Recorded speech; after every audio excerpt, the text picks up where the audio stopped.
আল্লাহ পাক বললেন লাকাদ খালাকনাল ইনসানা ফি আহসানি তাকওয়িম, নিশ্চয় আমি মানুষকে তৈরি করেছি, সৃষ্টি করেছি সবচেয়ে সুন্দর গঠনে, আকারে, আকৃতিতে। বলেন সুবহানাল্লাহ।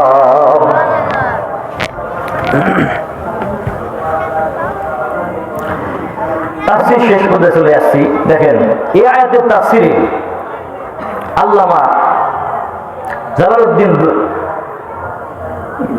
তাফসীরে কাবিরের লেখক আল্লামা রাজি রহমাতুল্লাহ লিখেছেন যে তাফসীরে কাবিরের লেখার আরো অনেক শত শত বছর আগের ঘটনা। একজন বাদশা ছিলেন, রাত্রে বেলা তিনি তার সুন্দরী স্ত্রীকে নিয়ে জ্যোৎস্না রাতে ছাদের উপরে হাঁটতেছেন আর স্ত্রী রূপের প্রশংসা করতেছেন, তোমার রূপ এরকম, তোমার রূপ এরকম। প্রশংসা করতে করতে এক পর্যায়ে স্ত্রীকে বললেন যে তুমি যদি চাঁদের চেয়ে সুন্দর না হও তাহলে তুমি এইটা, বুঝছেন তো? অর্থাৎ ডাইরেক্ট তালাক শব্দটা আসে নাই, তবে এই ধরনেরই বলেছেন, তালাকের মধ্যে একটা কথা বলেছেন, আবেগের তারাই বলে ফেলছেন কথা। বিদেশ যখন ফিরে আসছে তখন চিন্তা হইল যে আমার স্ত্রী যতই সুন্দর হোক চাঁদের চেয়ে তো সুন্দর হওয়ার কথা না। সকালবেলায় দেশের সমস্ত ফকির, চারো মাযহাবের ফকিরদেরকে ডাকলেন তার রাজদরবারে, ডেকে জিজ্ঞেস করলেন এরকম রাত্রেবেলা আমি আমার স্ত্রীকে এই শব্দটা ব্যবহার করেছি, আমার স্ত্রী কি তালাক হয়ে গেছে নাকি?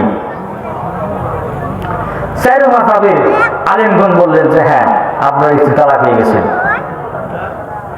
শুধু একজন যুবক আলেম, তরুণ আলেম, নাম হচ্ছে ইয়াহইয়া ইবনুল আকসাম, তিনি বললেন যে না, তালাক হয় নাই।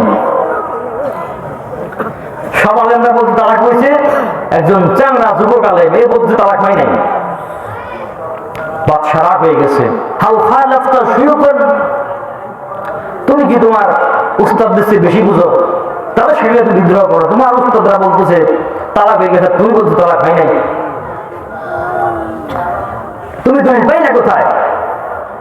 তখন তিনি বললেন যে আমার কথার পক্ষে এমন একজন দলিল দিয়েছেন যেটাকে খণ্ডন করার ক্ষমতা কারণ নেই। বলেন সুবহানাল্লাহ।